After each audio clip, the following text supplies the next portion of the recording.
إن الحمد لله نحمده ونستعينه ونستغفره ونعوذ بالله من شرور أنفسنا ومن سيئات أعمالنا من يهده الله فلا مضل له ومن يضلل فلا هادي له وأشهد أن لا إله إلا الله وحده لا شريك له وأشهد أن محمدا عبده ورسوله أما بعد فإن خير الحديث كتاب الله وخير الهدي هدي محمد صلى الله عليه وسلم وشر الأمور محدثاتها وكل محدثة بدعة وكل بدعة ضلالة وكل ضلالة في النار. قال الله تبارك وتعالى: من عمل صالحا من ذكر أو أنثى وهو مؤمن فلنحيينه حياة طيبة ولنجزينهم أجرهم بأحسن ما كانوا يعملون. اسٹیج پر موجود صدر مجلس، قابل احترام علماء کرام و ذمہ داران، اس عظیم الشان اجلاس میں موجود میرے دینی بھائیوں اور قابل احترام اور بہنوں، اللہ رب العالمین نے قرآن کریم کی اس آیت میں ایک بہت اہم بات بیان کی اور ساری انسانیت کو ایک عام اور صاف پیغام دے دیا کہ اسلام میں آخرت کی کامیابی کے اعتبار سے مردوں کے ساتھ ساتھ اللہ کی طرف سے عورتوں کے لیے بھی دروازہ کھلا رکھا گیا ہے۔ اسلام کی تاریخ سے پہلے کی تاریخ اگر آپ دیکھیں تو آپ کو دکھائی دے گا کہ خواتین کے اعتبار سے انسانوں میں حقارت کا مزاج پایا جاتا تھا۔ اگر عیسائیت یا دوسرے ادیان کا آپ مطالعہ کریں تو آپ کو دکھائی دے گا کہ اصل مصیبت کی جڑ عورت کو قرار دیا گیا ہے، اور اس اعتبار سے عورت کو بری، شر اور سماج میں فساد کی جڑ بنایا گیا ہے۔ یہی وجہ ہے کہ ہمیشہ سے اور آج بھی، پچھلا معاشرہ ہو یا آج کا مغربی معاشرہ ہو، آج بھی عورت برابری کا مقام نہیں پا سکی، حالانکہ برابری کی باتیں سارے معاشروں میں ہوتی ہیں، لیکن واقعی عورت کو مرد کے ساتھ برابری کا مقام آج بھی نہیں مل پایا ہے۔ اسلامی اعتبار سے اگر دیکھا جائے تو دنیا کی کامیابی کے مقابلے میں اصل کامیابی آخرت کی ہے، اور اللہ کی نگاہ میں دنیا کی کوئی قیمت نہیں، اللہ کے نزدیک اصل آخرت ہے۔ لہٰذا اللہ رب العالمین نے اس آخرت کی کامیابی کے لیے مردوں کے ساتھ ساتھ عورتوں کے لیے بھی برابری کا حصہ رکھا ہے۔ اسلامی احکام کی ایک اپنی تفصیل ہے، لیکن آخرت کی کامیابی کے لیے اللہ نے ایسا نہیں کیا کہ مردوں کے لیے بڑی کامیابی اور عورتوں کے لیے چھوٹی، بلکہ اللہ تعالیٰ نے دنیا میں حیات طیبہ، عمدہ پاکیزہ زندگی اور آخرت کی کامیابی اور آخرت کے اجر کا جب ذکر کیا تو مردوں کے ساتھ ساتھ عورتوں کو بھی ذکر کیا، اور اس میں اعلان کر دیا کہ مردوں کے ساتھ عورتوں کے لیے بھی کامیابی کا دروازہ کھلا ہوا ہے۔ من عمل صالحا من ذکر او انثى، جو نیک عمل کرے چاہے وہ مرد ہو یا عورت ہو، وہو مؤمن، بشرطے کہ وہ ایمان والا ہو، فلنحینہ حیاۃ طیبہ،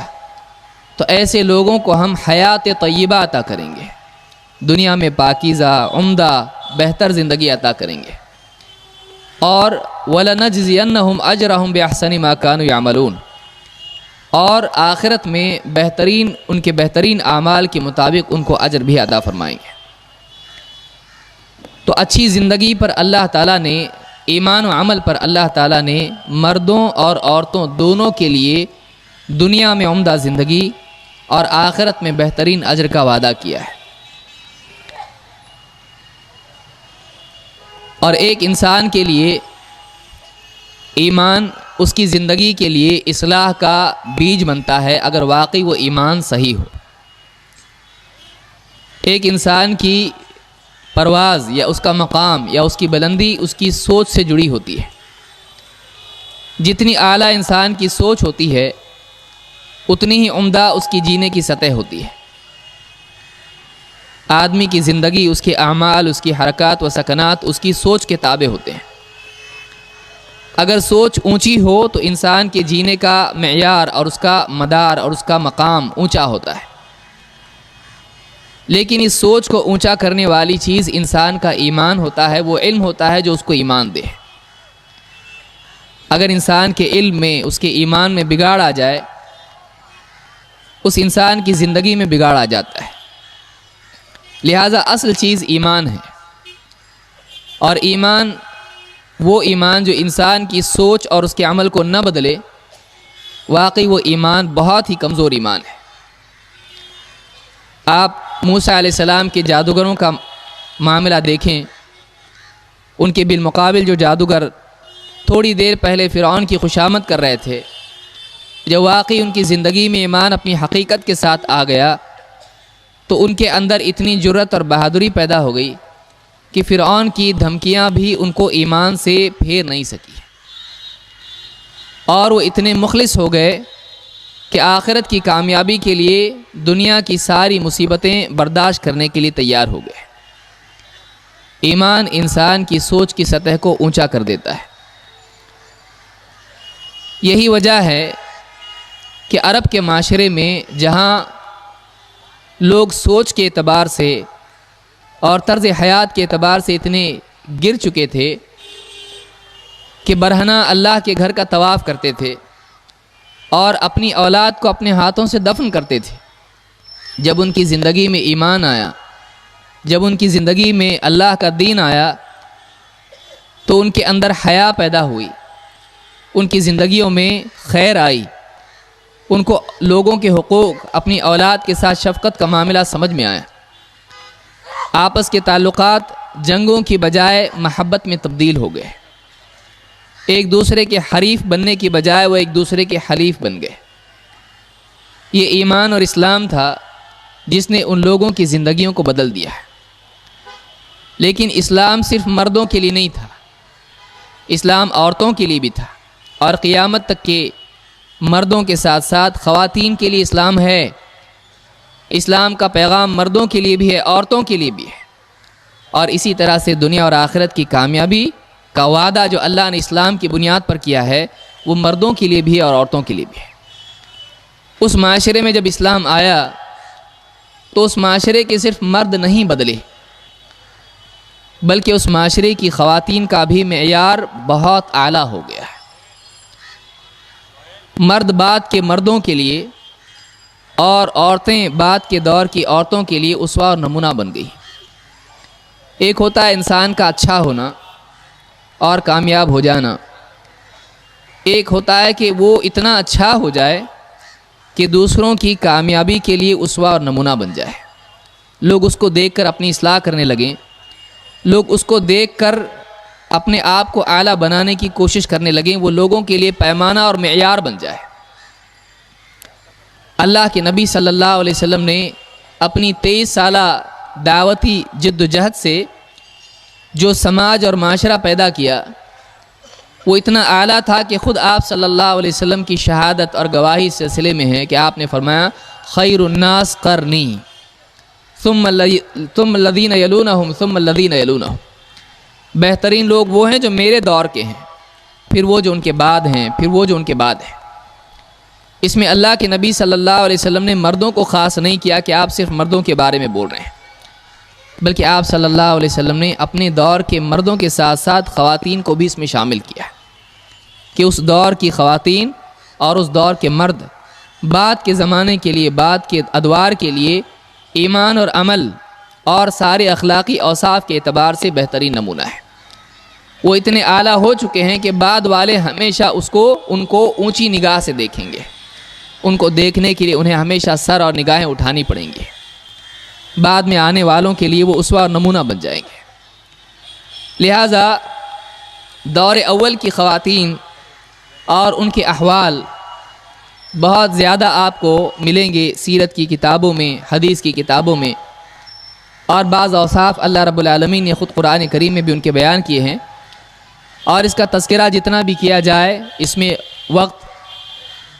انسان کو کم ہوگا، اس لیے سیرت کی کتابوں میں جو خاص طور سے صحابیات کے سلسلے میں لکھی گئی ہیں، ایک انسان کو خصوصاً خواتین کو اس کا مطالعہ کرنا چاہیے، لیکن بطور نمونہ یہاں پر کچھ باتیں اس معاشرے کی خواتین کے کردار اور ان کی سوچ کے سلسلے میں آپ کے سامنے رکھنا چاہتا ہوں، تاکہ خاص طور سے ہماری مائیں بہنیں ان واقعات کی روشنی میں دیکھیں کہ وہ کتنی اعلیٰ خواتین تھیں اور آج ہمارا معاشرہ کتنا پستی کی طرف جا رہا ہے۔ عملی اعتبار سے تو بگاڑ ہے ہی، اصلاً سوچ کے اعتبار سے بگاڑ کتنا عام ہوتا جا رہا ہے، اس لیے کہ عمل بعد میں بگڑتا ہے، سوچ پہلے بگڑتی ہے۔ انسان کا دل پہلے بگڑتا ہے، انسان کے اعمال اور اس کا جسم بعد میں بگڑتے ہیں۔ لہٰذا آج مغربی افکار کے نتیجے میں مسلمان مردوں کے ساتھ ساتھ مسلمان خواتین کے سوچ پر بھی اس کا اثر ہو رہا ہے اور اس میں بگاڑ پیدا ہو رہا ہے، اور اباحیت اور عریانیت اور آزادی اور دین سے دوری اور معاشرے میں بد اخلاقیاں اور بہت ساری برائیاں آج ہمارے معاشرے میں عام ہوتی جا رہی ہیں۔ ہمارے لیے ضروری ہے کہ اللہ کے احکام کی تفصیل کے ساتھ ساتھ ہم اس دور کی خواتین کی سیرت کو بھی دیکھیں، تاکہ ہمارے اندر ہمارے ایمان میں وہ قوت پیدا ہو کہ ہمارے لیے عمل کرنا آسان ہو جائے۔ لہٰذا کچھ باتیں اس زمانے کی عورتوں کے سلسلے میں ہم دیکھتے ہیں۔ سب سے پہلی چیز، اس زمانے کی عورتوں میں ایک خاص بات یہ تھی کہ ان کی سوچ، یا جس کو آپ کہیں کہ ایک انسان اس کی واقعی عقل مندی اس کے حسن انتخاب سے معلوم ہوتی ہے۔ واقعی عقل مند کیسے معلوم ہوتا ہے؟ عقل مند تب معلوم ہوتا ہے جب یہ دیکھا جائے کہ وہ کس چیز کو اعلیٰ اور کس کو گھٹیا مانتا ہے، وہ کیا لیتا ہے اور کیا چھوڑتا ہے، وہ کیا چیز کھونے کے لیے تیار ہوتا ہے اور کیا چیز پانا اس کو ہے۔ اسی لیے امام ابن قیم رحمۃ اللہ علیہ بھی فرماتے ہیں کہ انسان کی قدر اس کے مطلوب سے معلوم ہوتی ہے۔ ایک انسان واقعی کیا چاہتا ہے، جب یہ معلوم ہو جائے تو واقعی اس کا مقام کیا ہے، وہ کتنا بڑا، کتنا اعلیٰ ہے یا کتنا گھٹیا ہے، معلوم ہو جاتا ہے۔ تو انسان کی کیا چاہت ہے وہ بتاتی کہ واقعی اس کا معیار کیا ہے۔ اس زمانے کی عورتوں میں ایک بہت اونچی بات یہ تھی کہ وہ آخرت کو پانے کے لیے دنیا کی ہر پریشانی کو برداشت کرنے کے لیے تیار ہوا کرتی تھی، اور ایسی ایک بات نہیں، کئی واقعات آپ کو ملیں گے۔ ابن عباس رضی اللہ تعالیٰ عنہ نے ایک مرتبہ اپنے ساتھ بیٹھے اکرمہ تابعی ہیں، ان سے کہا، کیا میں تم کو ایک جنتی عورت نہ دکھاؤں؟ ایک عورت جس کے بارے میں جنت کی خوشخبری پہلے ہی مل چکی ہے، کیا تمہیں ایسی عورت بتاؤں جو جنتی عورت ہے؟ انہوں نے کہا بالکل بتائیے۔ کہا کہ دیکھو، وہ جو طواف کر رہی ہے، کالی کلوٹی عورت، جو رنگ کے اعتبار سے بھی نہ اس میں کوئی خوبصورتی کا معاملہ ہے نہ کچھ ہے، کالی عورت ہے، وہ عورت جنتی عورت ہے۔ اور بتایا کہ یہ عورت اللہ کے نبی صلی اللہ علیہ وسلم کی خدمت میں آئی اور آپ صلی اللہ علیہ وسلم سے کہا، اے اللہ کے رسول، مجھ کو دورہ پڑتا ہے، مرگی کا دورہ پڑتا ہے، چکر آ کے گر جاتا ہے انسان اس میں اور اس کو اپنا ہوش نہیں ہوتا ہے۔ کہا کہ مجھ کو مرگی کا دورہ پڑتا ہے اور اس وقت میں میرا حال یہ ہوتا ہے کہ بے پردگی ہو جاتی ہے، پردے کا کوئی لحاظ نہیں رہتا ہے۔ آپ اللہ تعالیٰ سے دعا کیجئے کہ اللہ تعالیٰ اس بیماری سے مجھ کو شفا دے دے۔ اللہ کے رسول صلی اللہ علیہ وسلم نے اس عورت سے کہا، اگر تم چاہتی ہو تو میں تمہارے لیے دعا کرتا ہوں کہ اللہ تم کو شفا دے، اور اگر تم چاہو تو تم صبر کرو، تمہارے لیے جنت ہے۔ دو میں سے ایک، تمہاری مرضی، جو چاہے چنو۔ اب ایک عورت جو اس زمانے کی عورت ہے، بیمار ہے، پریشان حال ہے، پریشانی میں انسان کو دوسرا کچھ سمجھ میں نہیں آتا ہے، وہ اپنی اس پریشانی سے پہلے نکلنا چاہتا ہے۔ اسی لیے کتنے لوگ ہیں، آپ نے ان کو دیکھا ہوگا کہ توحید کی باتیں کرنے کے باوجود بعض اوقات تعویذ اور درگاہیں وغیرہ سب اپنے لیے حلال کر لیتے ہیں، کہتے ہیں بعد میں توبہ کر لیں گے، لیکن کم سے کم اس سے تو نجات مل جائے۔ موحد کبھی اپنی توحید کا سودا کر کے دنیا کی راحت نہیں پاتا ہے۔ یہ سب سے قیمتی چیز ہے جس کو کبھی کھویا نہیں جا سکتا ہے۔ اللہ کے نبی صلی اللہ علیہ وسلم نے اس عورت کو انتخاب کا موقع دیا ہے کہ چاہو تو میں دعا کرتا ہوں کہ اللہ تم کو شفا دے، اور تم چاہو تو تمہارے لیے، اگر تم صبر کرتی ہو تمہارے لیے جنت ہے۔ اس عورت نے کہا کہ ٹھیک ہے میں صبر کر لوں گی۔ اس نے شفا کو نہیں چنا بلکہ اس نے صبر کو چنا، اس نے جنت کو چنا۔ لیکن پھر کہنے لگی اللہ کے رسول جب دورہ پڑتا ہے تو پردے کا معاملہ بگڑ جاتا ہے، بے پردگی ہو جاتی ہے، انی اتکشف، کم سے کم آپ اللہ سے اتنی تو دعا کیجئے کہ میری اس حالت میں میری بے پردگی نہ ہو۔ یعنی ایک عورت آپ غور کریں اس کی سوچ کتنی اعلیٰ ہے، وہ پریشان ہے، بیمار ہے اور اتنی تکلیف میں ہے، کہیں بھی گر سکتی ہے، آگ میں، پہاڑ سے گر سکتی ہے، نہ جانے کہاں گر سکتی ہے، پانی میں گر سکتی ہے، کچھ بھی ہو سکتا ہے۔ دن میں، رات میں ایک انسان جب واقعی اس کو یہ تکلیف ہوتی ہے وہ سمجھتا ہے کہ ٹرین میں سفر کرنا کتنا رسکی ہے، کبھی بھی دورہ آ سکتا ہے۔ وہ عورت جان رہی ہے مجھ کو تکلیف ہے اور دعا کے لیے، اس نے شکایت نہیں کی میں آپ کے پاس دعا کے لیے اور آپ دعا نہیں کر رہے ہیں اور آپ مجھے انتخاب کا موقع دے رہے ہیں، آپ دونوں دیجئے، دونوں کے لیے کوشش کیجئے۔ نہیں، اس نے جب دیکھا کہ ہمارے نبی صلی اللہ علیہ وسلم نے دو چیزوں میں سے چننے کے لیے کہا ہے تو آپ سے زیادہ حکمت والا کوئی نہیں ہو سکتا ہے۔ جب آپ نے انتخاب کے لیے کہا ہے تو دو میں سے ایک ہی مناسب ہے، دونوں نہیں۔ اور اس نے وہ چنا جس میں آخرت کی کامیابی تھی۔ اس نے دیکھا ایک طرف جنت ہے اور ایک طرف راحت ہے، ایک طرف دنیا کی شفا، دنیا کی مصیبت سے نجات ہے، دنیا میں 4 دن کی زندگی ہے اور یہاں بیماری سے نجات مل جائے گی، پھر ملے گا کیا؟ اس سے زیادہ تو اور کچھ ہے نہیں۔ لیکن اس تکلیف کے بدلے میں آخرت کی اتنی بڑی کامیابی، ابدی زندگی اور اس میں جہنم سے نجات اور جنت کا پکا وعدہ الصادق الامین اللہ کے نبی صلی اللہ علیہ وسلم کر رہے ہیں، اتنا اچھا موقع ہے۔ جب چننے کے لیے کہہ رہے ہیں تو اس کا مطلب یہ ہے کہ اگر میں نے وہ چن لیا تو وہ مل جائے گا۔ لہٰذا اس نے کہا کہ میں صبر کروں گی، اصبر، لیکن صبر کرنے کے ساتھ ساتھ تکلیف تو باقی ہے لیکن شریعت کا اب بھی لحاظ باقی ہے۔ کہا کہ ٹھیک ہے برداشت تو کر لوں گی، لیکن مسئلہ یہ ہے کہ اس حالت کے ساتھ، اس بیماری کے ساتھ شریعت کا معاملہ بھی جڑا ہوا ہے، پردے کا معاملہ بھی جڑا ہوا ہے۔ اگرچہ وہ حالت میرے اختیار میں نہیں ہے لیکن یہ بھی وہ نہیں چاہتی ہے کہ بے اختیاری میں بھی اللہ کا حکم نہیں ٹوٹے۔ جس میں انسان مکلف نہیں ہے اس حالت میں بھی بے پردگی، جو کہ اسلام کے اعتبار سے غلط چیز ہے، بے اختیاری میں بھی میرا پردہ ٹوٹنا نہیں چاہیے۔ کم سے کم آپ اللہ سے اس کے لیے دعا کیجئے کہ جب یہ حالت میری ہو تو اللہ تعالیٰ مجھ کو بے پردہ ہونے سے بچائے رکھے۔ اللہ کے رسول صلی اللہ علیہ وسلم نے اس عورت کے لیے دعا کی۔ اس حدیث کو امام البخاری اور امام مسلم دونوں نے روایت کیا ہے۔ اس روایت میں آپ غور کریں، اس عورت کے حال پر غور کریں۔ ایک تو یہ کہ آپ صلی اللہ علیہ وسلم نے جو 2 چیزیں چننے کے لیے بتائیں، اس عورت نے برابر واقعی وہ چیز چنی جو اس کو چننی چاہیے تھی۔ اس سے معلوم ہوتا ہے کہ اس زمانے کی عورتیں بھی اتنی زیادہ حکمت والی تھیں، اتنی زیادہ ایمان میں پختہ تھیں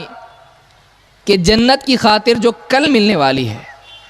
آج کی زندگی میں بڑی سے بڑی تکلیف برداشت کرنے کے لیے تیار ہو جاتی تھی۔ اور یہی انسان کے ایمان کا امتحان ہوتا ہے کہ وہ دین کی بنیاد پر آخرت کی خاطر دنیا میں بڑی سے بڑی تکلیف برداشت کرنے کے لیے تیار ہو جائے۔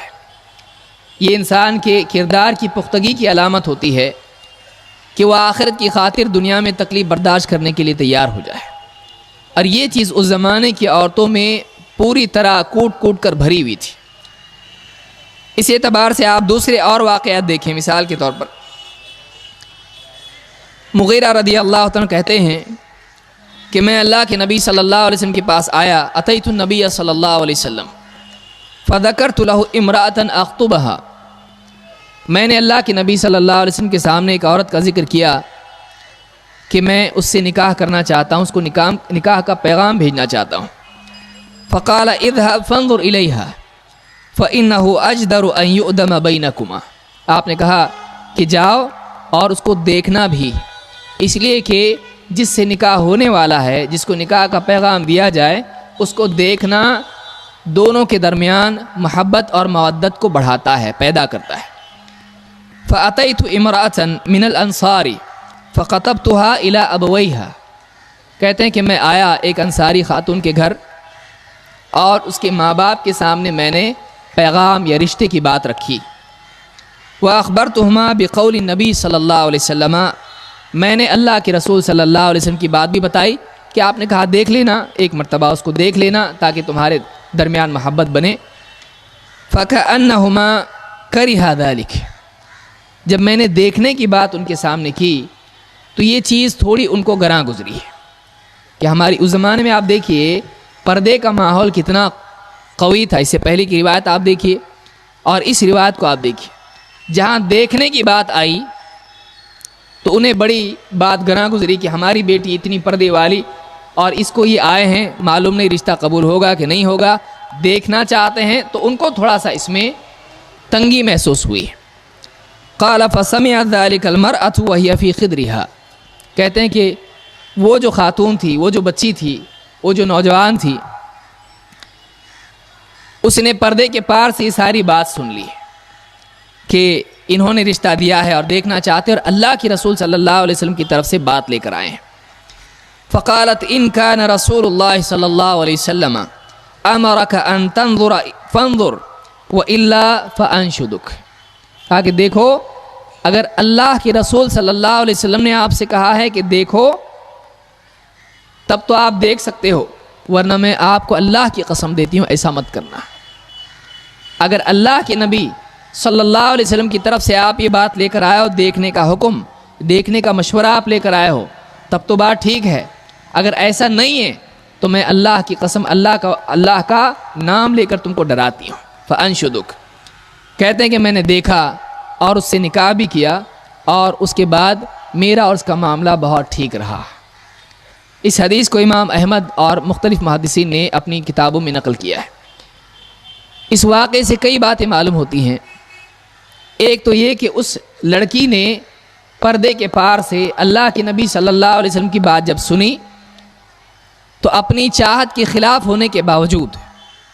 اور اپنے مزاج اور اپنی حیا کے بالمقابل اس نے اللہ کے رسول صلی اللہ علیہ وسلم کی بات کو ترجیح دی ہے۔ جب ہمارے نبی صلی اللہ علیہ وسلم کہہ رہے ہیں کہ دیکھ لو تو میرا جی تو نہیں چاہتا ہے، میرے مزاج کے بالکل خلاف ہے کہ کوئی اجنبی شخص مجھ کو دیکھے، لیکن جب اللہ کے رسول صلی اللہ علیہ وسلم نے کہا ہے تو ضرور دیکھنا۔ ماں باپ کو بھی سمجھایا۔ اس طرح سے جلیبیب رضی اللہ تعالیٰ کا بھی واقعہ اسی طرح سے آیا ہے کہ اس زمانے کی عورتوں میں پردے کا کتنا مزاج تھا اور ماں باپ بھی اولاد کے سلسلے میں پردے کا کتنا لحاظ رکھتے تھے۔ ماں باپ کو بھی برا لگا۔ آج ہمارا معاشرہ اس کا بالکل برعکس ہو چکا ہے۔ ماں باپ بچیوں کو پردے سے روکتے اس لیے ہیں بعض اوقات کہ اگر پردے کے ساتھ جائے گی تو پھر لوگ دیکھیں گے کیسے، اور اس کو دیکھیں گے نہیں تو اس کو رشتے کیسے آئیں گے۔ بچیاں بھی آج کالج پڑھنے جا رہی ہیں، 4 دن پردے کے ساتھ جاتی ہیں، اس کے بعد میں دھیرے دھیرے ان کا پردہ اور ان کی حیا بھی چھوٹ جاتی ہے۔ اس زمانے کی عورتوں میں حیا، پردہ، اللہ کا ڈر، آخرت کی فکر، اللہ کے نبی صلی اللہ علیہ وسلم کے حکم کی پابندی ان کے مزاج کا حصہ تھی۔ آج بھی اسی چیز کی ضرورت ہے کہ ہماری بہنیں جو پردہ نہیں کرتی ہیں، یہ سمجھتی ہیں کہ پردہ بس نگاہوں کا ہوتا ہے۔ بہت ساری عورتوں سے کہا جائے بھئی پردہ کرنا چاہیے، وہ کہتے ہیں کہ ہمارے دل صاف ہیں، ہمارے دل صاف ہیں، ہماری نگاہیں صاف ہیں، جب ہماری نگاہ میں پردہ ہے تو ہم کو پردے کی ضرورت نہیں ہے۔ پردے کا تعلق کسی کی نگاہ سے اور اس کے دل سے نہیں ہے، پردے کا تعلق اللہ کے حکم سے۔ اللہ نے کہا پردہ کرنا ہے، بس پردہ کرنا ہے، چاہے اس میں کسی کو پنجرے کے طور پر محسوس ہو، چاہے کسی کو اس میں گھٹن محسوس ہو، چاہے گرمی ہو۔ یہ جہنم کی گرمی سے بچنے کا ذریعہ ہے۔ جہنم کی آگ سے جو بچنا چاہتا ہے وہ دنیا کی گرمی برداشت کرنا اس کے لیے آسان ہے۔ لہذا اس زمانے کی عورتوں میں ایک طرف تو پردے اور حیا کا مزاج تھا، دوسری طرف ان کے اندر اللہ کے نبی صلی اللہ علیہ وسلم کی فرما برداری کا بھی مزاج تھا۔ اسی طرح سے اس زمانے کی عورتوں میں ایک خاص چیز یہ بھی تھی کہ وہ دین کا علم حاصل کرنے کے سلسلے میں حیا نہیں کرتی تھی۔ ایک حیا ہوتی ہے لوگوں کے بالمقابل، پردہ کرنا، لوگوں کے سامنے نہیں آنا، باتوں میں اپنی آواز لوگوں کو سنانے کی کوشش نہیں کرنا، یہ ساری چیزیں اچھی ہیں، لیکن دین کے سلسلے میں حیا کرنا ایک عیب کی چیز ہے۔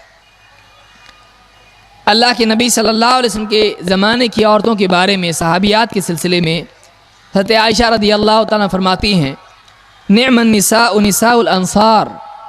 انصار کی عورتیں کیسی اچھی عورتیں تھیں، کیسی عمدہ عورتیں تھیں، کیسی اعلیٰ عورتیں تھیں، لم یکن یمنعہن الحیاء ان یتفقہن فی الدین، دین کے سلسلے میں گہرا علم حاصل کرنے کے معاملے میں کبھی بھی حیا ان کے لیے رکاوٹ نہیں بنی ہے۔ دین کا علم حاصل کرنے میں کبھی بھی حیا ان کے لیے رکاوٹ نہیں بنی ہے۔ اللہ کے نبی صلی اللہ علیہ وسلم کی مجلس میں وہ آتی تھیں، الگ سے مجالس ہوں یا مسجد میں ہو، اور اللہ کے رسول صلی اللہ علیہ وسلم سے سوالات پوچھتی تھیں۔ اور آپ جانتے ہیں عورت کے کئی مسائل ہوتے ہیں، کبھی حیض کے مسائل، کبھی نفاس کے، کبھی اور مسائل، بیوی شوہر کے معاملات ہوتے ہیں، اور خواتین مردوں سے دور بعض اوقات عورتوں سے بھی پوچھنے کے لیے شرماتی ہیں، لیکن اس زمانے کی عورتیں اللہ کے نبی صلی اللہ علیہ وسلم سے صاف الفاظ میں اپنے ذاتی مسائل پوچھا کرتی تھیں۔ وہ حیا والی عورتیں ہوا کرتی تھیں، آپ دیکھ چکے ہیں، لیکن حیا دین کا مسئلہ معلوم کرنے کے سلسلے میں حیا کرنا، یہ اللہ کے نزدیک اور اسلام کے نزدیک ایک عیب والی چیز، معیوب چیز ہے۔ ان کے نزدیک جہالت زیادہ بڑی چیز تھی، کہ ایک انسان جاہل رہ جائے، یہ واقعی حیا کرنے کی چیز ہے، نہ کہ ایک انسان لوگوں میں سوال پوچھ کر لوگوں کے نزدیک جاہل ثابت ہو، ارے اب تک اس کو مسئلہ معلوم نہیں تھا۔ اس زمانے کی عورتیں اللہ کے نبی صلی اللہ علیہ وسلم سے دین کی باتیں پوچھا کرتی تھیں، بلکہ انہوں نے اللہ کے رسول صلی اللہ علیہ وسلم کے سامنے شکایت کی کہ اللہ کے رسول، آپ کی ساری مجالس مرد ہی لے جاتے ہیں، آپ کے ساتھ بیٹھتے ہیں، آپ سے دین کی باتیں سیکھتے ہیں، اور ہم کو موقع نہیں ملتا ہے، تو آپ اپنے اوقات میں سے ایک وقت ہمارے لیے رکھیے کہ اللہ نے جو آپ کو علم دیا ہے اس علم میں سے آپ ہم کو بھی سکھائیں۔ اللہ کے نبی صلی اللہ علیہ وسلم نے فرمایا، فلاں دن فلاں جگہ جمع ہو جانا اور میں آ کر وہاں تم کو دین سکھاؤں گا۔ لہٰذا فلاں گھر پہ وہ جمع ہوئی اور اللہ کے نبی صلی اللہ علیہ وسلم کے پاس گئے اور آپ نے ان کو دین سکھایا۔ تو ایک بات اس زمانے کی عورتوں میں یہ پائی جاتی تھی کہ ان میں علم کی حرص تھی، وہ دین کے عقائد، دین کے مسائل، دین کی بنیادی باتیں اور خصوصاً عورتوں کے ذاتی مسائل معلوم کرنے کے لیے ہمیشہ متجسس اور ہمیشہ شوق اس کا ان کے اندر ہوا کرتا تھا۔ لہٰذا خود اللہ کے نبی صلی اللہ علیہ وسلم سے انہوں نے شکایت کی اور کہا کہ آپ اپنا وقت ہم کو بھی دیجئے، صرف مردوں کو آپ کا وقت ملے یہ مناسب نہیں لگتا ہے، ہم کو بھی آپ اپنا وقت دیجئے۔ سارے مرد اپنا وقت آپ کے ساتھ گزارتے ہیں اور ہم کو وقت نہیں ملتا ہے۔ آج آپ ہمارے دور کی عورتوں کے بارے میں سوچئے، چولہا چکی، کھانا پینا، کنگھی چوٹی، بچے، شوہر اور دنیا کی خرافات، ٹیلی ویژن اور آس پاس کی عورتوں کے ساتھ بیٹھ کے غیبتیں کرنا اور دیکھنا کہ کون ترقی کر رہا اور کس سے حسد کیا جائے۔ آج عام طور سے ہمارے معاشرے کی عورتوں میں دین سے اتنی دوری ہے کہ بعض اوقات عورتوں کو سورۃ الفاتحہ ڈھنگ سے پڑھنی نہیں آتی ہے، ان کو حیض اور نفاس کے مسائل معلوم نہیں ہوتے ہیں، ان کو نماز میں کب کیا پڑھنا ہے ان کو کچھ معلوم نہیں ہوتا ہے، ان کو عقیدہ معلوم نہیں۔ آج ہمارے معاشرے میں مردوں کے مقابلے میں عورتوں میں آپ دیکھیں شرکیات اور بدعات کتنے عام ہیں۔ باباؤں کے یہاں پر اگر آپ جا کر دیکھیں تو آپ کو دکھائی دے گا کہ اکثریت عورتوں کی ہے، درگاہوں پر آپ جا کے دیکھیں تو آپ کو دکھائی دے گا اکثریت عورتوں کی ہے۔ کیوں؟ اس لیے کہ عورتوں کو اسلامی عقائد سکھائے نہیں گئے، ان کو دین کی بنیادی باتیں سکھائی نہیں گئی، اور اس میں بہت بڑا قصور خود عورتوں کا ہے۔ اگر واقعی وہ دین کا علم سیکھنا چاہیں، علماء کبھی ان کو روکیں گے نہیں، منع نہیں کریں گے،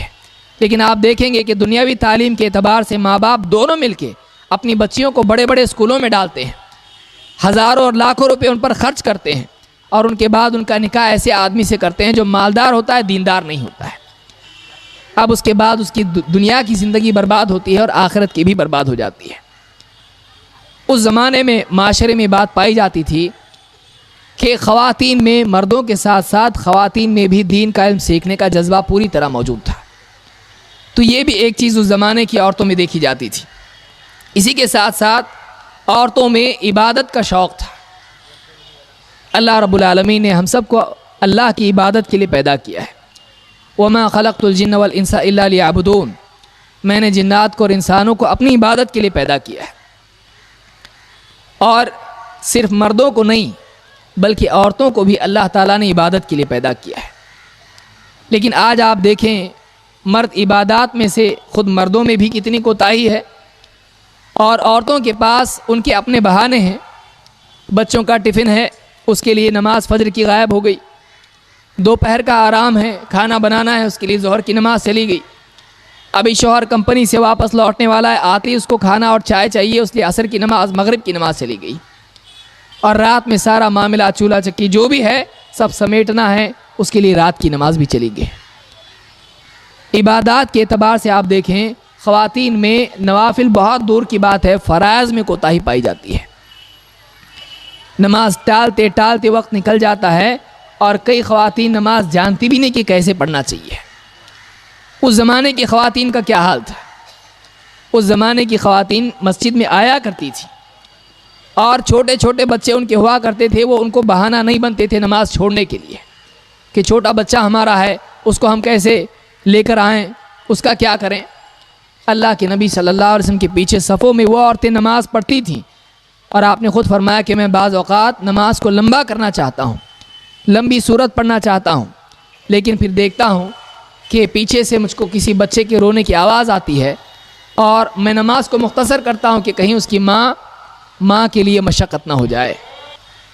اللہ کے نبی صلی اللہ علیہ وسلم کے زمانے میں ایک مرتبہ آپ مسجد میں تشریف لے گئے، اور مسجد میں جانے کے بعد آپ نے دیکھا کہ ستونوں سے ایک رسی لٹکی ہوئی ہے. آپ صلی اللہ علیہ وسلم نے پوچھا کہ یہ رسی کیسی ہے؟ کہا کہ یہ رسی حضرت زینب رضی اللہ تعالیٰ عنہ کے لیے ہے،